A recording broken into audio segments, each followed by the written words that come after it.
తాకట్లో ఉన్న మీ బంగారాన్ని విడిపించి ఆ రోజు ఆన్లైన్ రేటుకి కొంటాం. Sharma gold company. నమస్తే అండి, వెల్కమ్ టు సుమన్ టీవీ. నేను గీతాంజలి. ప్రస్తుతం మనతో పాటు స్పిరిచువల్ టెక్ గురు నల్లమొత్తు శ్రీధర్ గారు ఉన్నారు. వారితో మాట్లాడదాం. శ్రీధర్ గారు నమస్తే అండి. నమస్తే అండి. ఆఫ్టర్ లాంగ్ టైం అనే కన్నా కొన్ని ఇయర్స్ ఎగో అని చెప్తాను, బట్ ఇప్పుడు మీ పరిచయం నేను స్పిరిచువల్ టెక్ గురుగా చెప్తూ ఉన్నాను. ఇది నాకు కొంత సర్ప్రైజింగ్ గా అనిపించింది. తరచుగా చూస్తున్న వీడియోస్ ఓకే స్పిరిచువల్ గురువుగా ఉన్నారా, ఓకే నేను ముందు కేవలం టెక్నాలజీ పరంగా మాత్రమే ఏమైనా చిన్న సందేహం ఉన్నా వెంటనే కాల్ చేసేవాళ్ళం ఇలాగా, బట్ ఇది ఒక డ్రాస్టిక్ చేంజ్ అని అనుకోవాలా, ఎలా అండి, ఎందుకు ఈ వే? ముందుగా అదొక ఇంట్రొడక్షన్ ఇచ్చేయండి నాకు. డెఫినెట్లీ, ఎందుకంటే గీతాంజలి గారు వాస్తవంగా టెక్నాలజీ కానీ సైన్స్ వేరు కాదు, స్పిరిచువాలిటీలో దే ఆర్ ద పార్ట్. అంటే సైన్స్ని స్పిరిచువాలిటీని సపరేట్ చేసి పీపుల్ అంటే ఒక బాడీని కార్డియాలజీ అని చెప్పేసి అని రకరకాల సెగ్మెంట్స్గా డివైడ్ చేసుకుని స్పెషాలిటీస్ ఎలా డీల్ చేస్తున్నారు. ఇక్కడ సైన్స్ని స్పిరిచువాలిటీని ఒక వన్నెస్ని యూనివర్స్లో ఉండే ఒక ఏకత్వం మొత్తాన్ని ఇది సైన్స్ ఇది స్పిరిచువాలిటీ అని సపరేట్ చేస్తున్నారు. సైన్స్ అని ఏమంటున్నారు, కళ్ళకు కనపడేదో జ్ఞానేంద్రియాలకు కనపడే వాటన్నిటిని వినపడే వాటన్నిటిని సైన్స్ అంటున్నారు. కనపడితే మాత్రమే నమ్ముతామని, కనపడకుండా ఇక్కడ ఉండే ఎవ్రీథింగ్, ద గాలి కానీ ద ఇన్విజిబుల్ ఎనర్జీ ప్యాటర్న్స్ కానీ ఇవన్నీ కూడా స్పిరిచువాలిటీ.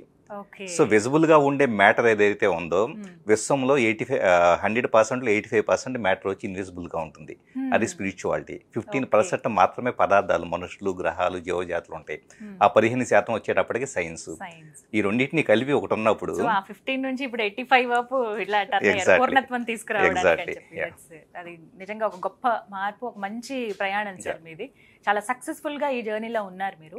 ఇందులో భాగంగా ఎన్నో సందేహాలండి, సైన్స్ అండ్ స్పిరిచువాలిటీ మిక్స్ చేస్తూనే నేను అడుగుతాను. తాంత్రికం ఫస్ట్ ఈ మాట అనగానే భయం వేసేస్తుంది. అంటే ఈ క్షుద్ర పూజలు అనే ఆలోచన మనకు వెళ్ళిపోతుంది. ఇప్పుడు కొంతమంది సాధకులు ఉన్న వాళ్ళు కావచ్చు, కొంతమంది అఘోరాలని కానీ కావచ్చు, అంటే అందరూ ఇలా ఉండరు. కొంతమంది పర్టికులర్గా ఈ తాంత్రిక పూజలు చేస్తూ ఉంటారు. అనగానే క్షుద్ర పూజలు చేస్తారా, ఇదేమైనా నెగిటివ్ ఎనర్జీయా, అసలు మనం ఆ జోలికి వెళ్ళకూడదా, మామూలుగా ఉండే మానవ మాత్రులకి అసలు ఆ పదం కూడా తలవకూడదా అని అంటారు. నిజంగా ఈ తాంత్రికం ఏదైతే ఉందో అదంతా ప్రమాదకరమా? మంత్రము, యంత్రము, తంత్రం అనేది ఈ 3 ఫార్మ్స్ వన్నెస్కి చేరుకోవడానికి. అంటే ఆది శంకరాచార్య చెప్పిన అద్వైత సిద్ధాంతం ఏదైతే ఉంది, మనుషులము కానీ ఎనర్జీస్ కానీ యూనివర్స్లో స్ప్లిట్ అయిపోయేసి ఒకదానికి ఒకటి ఫైట్ చేసుకుంటూ వెళ్ళేసి కాన్ఫ్లిక్ట్ వలన, ఈ సంఘర్షణ వలన ఏదైతే కనుక మనిషి సఫరింగ్ గురవుతూ ఉన్నాడో, భగవద్గీతలు చెప్పబడినా కూడా మనిషి ఏకత్వానికి ఎందుకు వెళ్ళలేకపోతున్నాడంటే కనుక తన ఇంటర్నల్ సఫరింగు ప్రతిదానికి అటాచ్ అయిపోయేసి, లేకపోతే ఎమోషన్స్కి అటాచ్ అయి ఉంటున్నాడు. వీటన్నిటిని కలిపి ఒక దగ్గరికి తీసుకురాగలిగే ప్రాక్టీసెస్ ఏంటి? మంత్రము, యంత్రము, తంత్రము. మంత్రం వచ్చేటప్పటికే దీంట్లో తాంత్రికలు కూడా కొన్ని మంత్రాలు ఉంటాయి. వేదాంతం అనేది వాస్తవంగా తాంత్రిక ఎక్కడ వస్తుందంటే నార్మల్గా మనం రెగ్యులర్గా చేసే ప్రాక్టీసెస్ ఉంటాయి. పార్వతీదేవి కావచ్చు, లేకపోతే లక్ష్మీదేవి కావచ్చు, సరస్వతీదేవి, ఈ ప్రాక్టీసెస్ అంతా కూడా మనకి సహజంగా వేదాంతంలో కావచ్చు ఒక నార్మల్ ప్రాక్టీసెస్ ఆఫ్ భక్తి యోగాలో ఉంటాయి. సో వీటిలో ఏంటి, ఈ దేవతలు ఏది రెగ్యులర్గా మనం చేసే దేవతలో వీళ్ళు చాలా సటిల్ ఎనర్జీస్, చాలా స్లో ఎనర్జీ ప్యాటర్న్స్ అనేవి ఉంటాయి. అంటే మనసుని చాలా స్టిమ్టన్ చేసేవి, కామ్ డౌన్ చేసే ప్రాక్టీసెస్. సో ఎవరికి మనం ఉపాసన చేసినా కానీ, ఇంట్లో పూజలు చేసినా కానీ, వీళ్ళు కాకుండా ఉగ్రదేవతలు ఉంటారు. సో దశ మహావిద్యలు అని చెప్పేసి అంటూ ఉంటాం. బగళాముఖి కావచ్చు, కాళికాదేవి కావచ్చు, వీళ్ళంతా. సో తాంత్రిక ప్రాక్టీసెస్లో దశ మహావిద్యలకు సంబంధించి ప్రాముఖ్యత ఉంటుంది.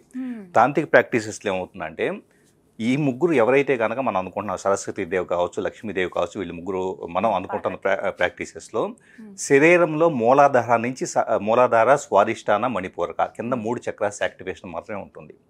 ఎందుకు కింద 3 చక్రాస్ యాక్టివేషను? చెప్పాలంటే కనుక భూమి మీద మనిషి నాకు సంపద కావాలనుకుంటే లక్ష్మీదేవిని పూజిస్తాడు. సంపద దేనికి సంబంధించింది? మణిపూరక చక్రానికి సంబంధించేసి మనిషి కోరుకునే ఒక డిజైర్ మణిపూరక చక్ర ఎనర్జీ. సో ఇలాగా భూమి మీద ఒక మనిషిని కట్టిపెట్టి ఉంచి ఇక్కడ సృష్టి చేసి మనిషిని okay you have to co creator of the universe అని చెప్పేది ఏంటంటే కనుక ఇక్కడ మనం చేసుకునే సాత్వికమైన పూజలు. ఈ సాత్విక పూజలు ఏమవుతుంది, మనిషి ఈ లౌకిక ప్రపంచంలోనే ఉంటాడు. అలా కాకుండా దీంట్లో ఈ పూజల్లో కూడా ఎనర్జీ చాలా స్లో మూమెంటం అనేది ఉంటుంది, చాలా సటిల్ మూమెంటం ఉంటుంది. ఎక్కువగా ఆహార పదార్థాలను సాత్విక ఆహారం తీసుకుంటారు చూసారా, అంటే మొలకెత్తిన ఇవి కావచ్చు ఇలాంటివి. అవునండి, అవును. రాజసికము తామసికం కాకుండా కేవలం సాత్విక ఆహారం తీసుకునే వాళ్ళకి మాత్రమే ఈ లక్ష్మీదేవి సరస్వతీదేవి వీళ్ళకి సంబంధించిన పూజలు చేసినప్పుడు ఆ ఎనర్జీ మేనిఫెస్టేషన్ కరెక్ట్గా జరుగుతుంది. ఓకే. అలా కాకుండా రాజసికం కానీ తామసికం కానీ ఇలాంటి కన్జ్యూమ్ చేసే వాళ్ళకి వీళ్ళ ద్వారా పూజ చేయండి, చేసినా కూడా ఎలాంటి రిజల్ట్ పెద్దగా తెలియదు. అందుకనే చెప్తారా veg and non veg? Veg and non veg ఎందుకంటే కనుక నర్వస్ సిస్టమ్ తీసుకుంటే నర్వస్ సిస్టమ్ మసాలాలు ఇలాంటివి తీసుకున్నప్పుడు మసాలాలు ఏంట్లో రాజసికంలో రాజసిక ఫుడ్లో, అదే తామసిక ఫుడ్ వచ్చేటప్పటికి మాంసం కానీ ఇలాంటి వాటిలో మనిషి మొత్తుగా ఉంటాడు. ఈ రెండు ఏం చేస్తాయి నర్వస్ సిస్టమ్ మొత్తాన్ని స్లో డౌన్ చేస్తాయి. స్లో డౌన్ చేసినప్పుడు ఇక్కడ మనం పూజ చేస్తూ ఉంటారు. రేపు ఏదో పూజ అనగానే ఈ రోజు నైట్ దాకా కన్జ్యూమ్ చేసుకుంటారు వీళ్ళు. కన్జ్యూమ్ చేసుకున్నప్పుడు ఏమైంది, రేపు పూజకి సంబంధించి డైజెస్టివ్ సిస్టమ్లో అది ఇంకా అరగకుండా ఉంటుంది కాబట్టి నర్వస్ సిస్టమ్ ఇంపాక్ట్ చేస్తుంది కాబట్టి ఆటోమేటిక్ ఏమవుతుంది, పూజ చేసినా అక్కడి నుంచి కాస్మిక్ ఎనర్జీ దేవతల దగ్గర నుంచి వచ్చే కాస్మిక్ ఎనర్జీ మన ఎనర్జీ బాడీలోకి వచ్చిన దాన్ని తెలుసుకునేటంత సెన్సిటివ్గా మన నర్వస్ సిస్టమ్ లేదు. అందుకే నేను సార్ ఏదైనా పూజ చేసేటప్పుడు ముందు రోజు నుంచి నియమాలు పాటించమని 100%. రీజన్ ఇది 100%. మనం ముందు రోజు నుంచి ఎందుకు ఉండాలంటే కనుక ఖచ్చితంగా నర్వస్ సిస్టమ్ బాడీ మొత్తాన్ని అందుకు పూజ ద్వారా వచ్చే ఎనర్జీని స్వీకరించడానికి సిద్ధంగా తయారు చేసుకోవాలి. సో అందువలన మనకి ఈ పర్టికులర్ దేవతలకు సంబంధించి వచ్చేటప్పటికి సాత్వికమైన దేవతలకు సంబంధించేసి ఎలాంటి ప్రాబ్లము లేదు. కానీ ఇప్పుడు ఎవరైతే హయ్యర్ ఎనర్జీ ప్రాక్టీసెస్ చేయాలనుకుంటున్నారో సో హయ్యర్ ఎనర్జీ ప్రాక్టీస్ చేసేవాళ్ళు తంత్రాకి సంబంధించిన ప్రాక్టీసెస్ చేస్తూ ఉంటారు. డైరెక్ట్గా అలా తంత్రాకి వెళ్ళొచ్చు, బ్రహ్మాండంగా వెళ్ళొచ్చు, ఎలాంటి పద్ధతి ఉండదు. మెయిన్ ప్రాబ్లం ఏంటంటే వీటిలో యమనియమాలు ఉంటాయి, వీటిలో నామల్లో ప్రాక్టీసెస్లో అయితే అక్కడ యమనియమాలు కానీ ఎలాంటివి ఏమి ఉండవు. అంటే స్నానం చేయాలి, ఎలా చేయాలి ఎలాంటిది ఏది ఉండదు. కాకపోతే చాలా మంది ఎందుకు భయపడతారంటే ఏదైనా అంటే బయట ఒక డాగ్మా ఉంది ఏంటంటే ఇలా చేస్తే తిరగ కొట్టిద్ది, ఉగ్రదేవతలు ఇచ్చేస్తే ఇది అవుతుంది అది ఇది అని చెప్పేసి చెబుతూ ఉంటారు. తిరగొట్టడం అంటే ఏంటి, యూనివర్స్ మొత్తం ఒకటే ఎనర్జీ అనుకున్నప్పుడు తిరగొట్టడం అంటే ఏంటి అంటే ఒకటే యూనివర్సల్ లాస్కి భిన్నంగా ఎవరికో హాని జరగాలి అని చెప్పేసి హైయర్ ప్రాక్టీసెస్ చేస్తే కనుక సో బగళాముఖి కావచ్చు, బగళాముఖి ఉదాహరణ శత్రునాశిని. సో శత్రునాశిని బగళాముఖిని నా శత్రువుని ఎవరినో నాశనం చేయాలని చెప్పేసి అని ఆరాధిస్తే కనుక ఆటోమేటిక్గా అది తిరగొట్టే అవకాశం ఉంటుంది.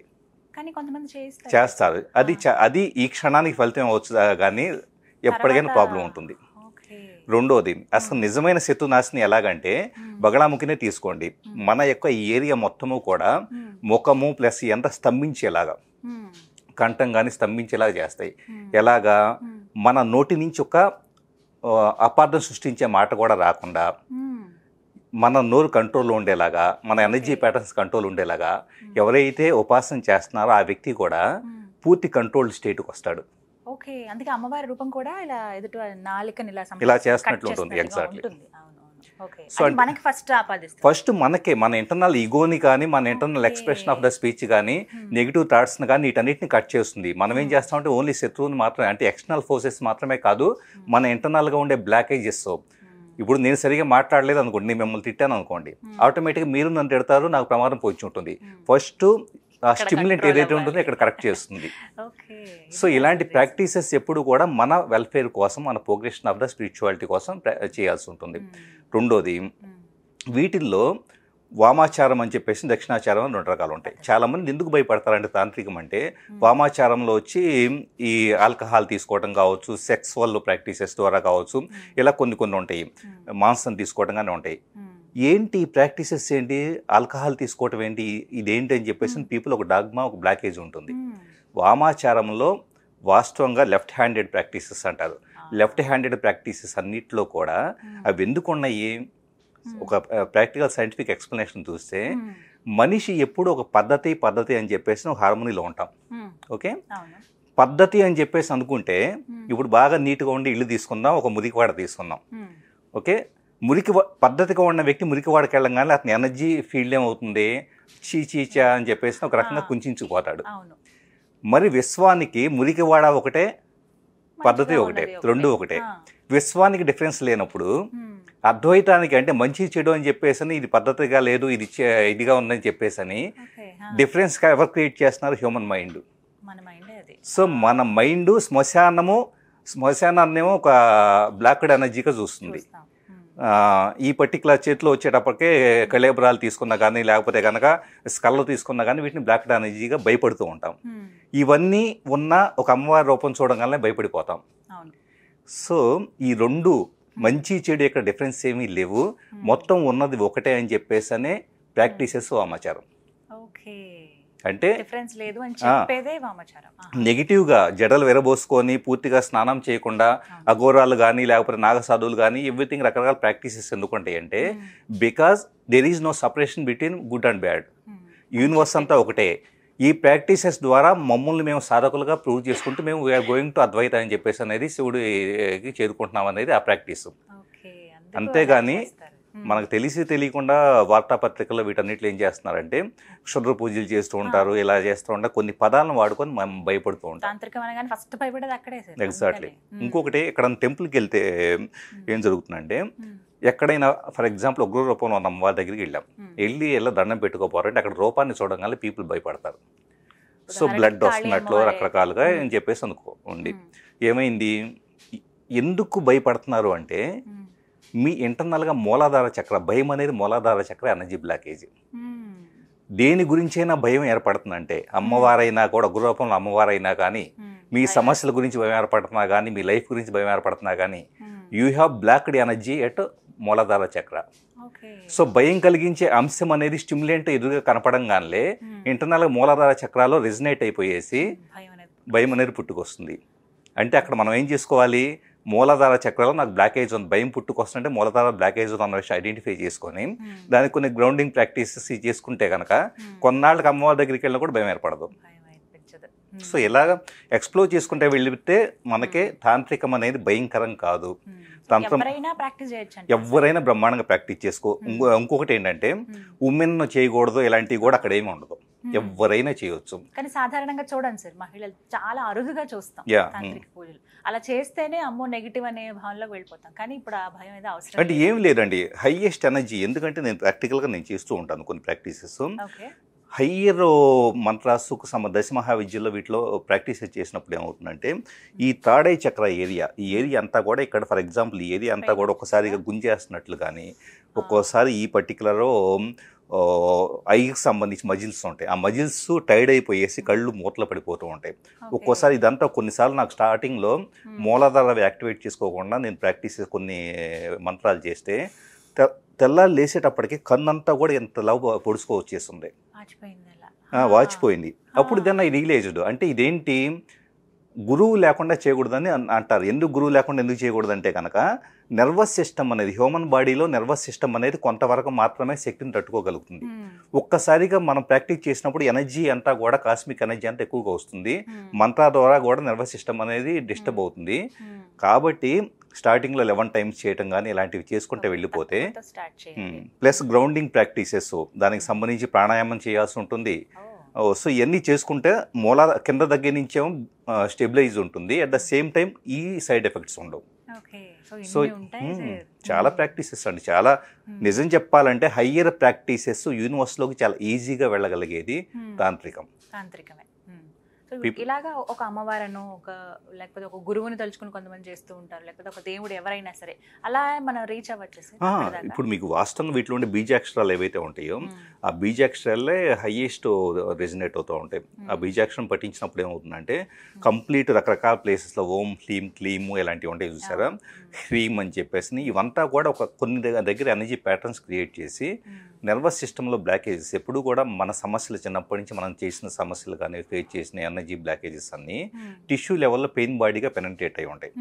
ఎప్పుడైతే మనం చేస్తామో నర్వస్ సిస్టమ్ ఏంటంటే స్టిమ్యులేట్ అయిన తర్వాత సెంట్రల్ నర్వస్ సిస్టమ్ ద్వారా ఆ ఏరియాస్లో నాడులు యాక్టివేట్ అయిపోయేసి నాడుల ద్వారా ఆ బ్లాకేజెస్ క్లియర్ అయ్యేసి మనిషి ఫియర్ కానీ యాంగ్జైటీ స్ట్రెస్ అంతకుముందు భయం కలిగించే కూడా ఇప్పుడు భయం కలిగించకపోవటం, అంతకుముందు ఎవరితో మాట్లాడాలంటే అంటే కొంతమందికి ఏంటంటే హార్ట్ చక్ర బలహీనంగా ఉండటం వల్ల రిలేషన్స్ కరెక్ట్గా ఉండవు.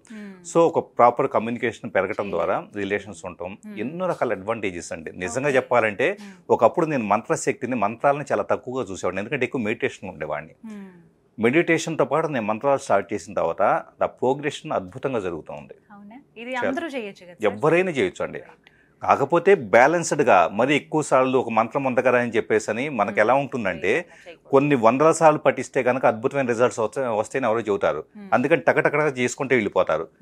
మీ నర్వస్ సిస్టమ్ అనేది హ్యూమన్ బాడీకి మాత్రం ఖచ్చితంగా లిమిటేషన్ ఉంటుంది. కాబట్టి మెల్లగా స్ట్రెంత్ పెంచుకోవాలి తప్పించి ఒక్కసారిగా కొన్ని లిమిట్స్ ఉంటాయి సార్. మీరు ఒక 12 రోజుల పాటు 1000 సార్లు చేయండి, 24 రోజుల పాటు 2000 సార్లు చేయండి, ఇలా నేను కొన్ని విన్నాను. అవును, లిమిటేషన్స్ అంతే. మంత్రం ద్వారా వచ్చే శక్తిని తట్టుకునే ఇది ఉండకపోవటం వలన మెయిన్ ఏమవుతుందంటే హీట్ ప్రొడ్యూస్ అయ్యింది. హీట్ ప్రొడ్యూస్ అయినప్పుడు మనం ఏం చేస్తూ ఉంటాం, బాడీలో బై డిఫాల్ట్ డైజెస్టివ్ సిస్టమ్ కానీ లేకపోతే లింపాటిక్ సిస్టమ్ అని it's the cleaning mechanism. So ఈ రెండింటికి కావాల్సిన వాటర్ అనేది సరిగా లేకపోవటం వలన అవే కాకుండా సహజ ధర్మాలకు కావాల్సిన వాటరే కాకుండా ఇప్పుడు ఎక్స్ట్రా ప్రొడ్యూస్ అవుతున్న హీట్ ఉంది చూసారా, మరి దీనికి ఎక్స్ట్రా వాటర్ కావాలి.